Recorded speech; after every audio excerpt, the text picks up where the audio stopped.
Është përkujtuar 110 vjetori i tragjedisë malazeze në Shëngjin, ku në janar të vitit 1916 hupën jetën 400 emigrantë, pasi anija që po udhtonin ndeshi me një minë në ujore dhe u fundos.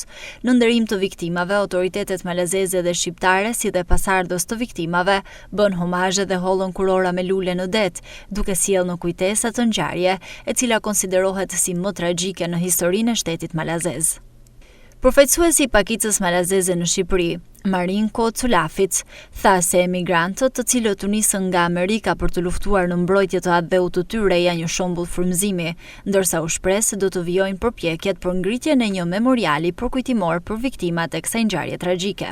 Jemi mbledhur sot këtu për të përkujtuar si çdo vit atë 6 janar të vitit të largët 1916, ku pikërisht këtu 3 milje nga bregu i Shëngjinit ka ndodhur tragjedia më e madhe e popullit në historinë e popullit malazez, që njihet ndryshe si Titaniku malazez.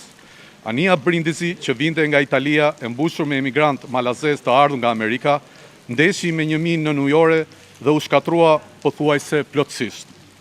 Rreth 400 njerëz humbën jetën në atë ditë të ftohtë dimri, ndërsa të mbijetuarit dolën në breg të ndihmuar nga banorët vendas.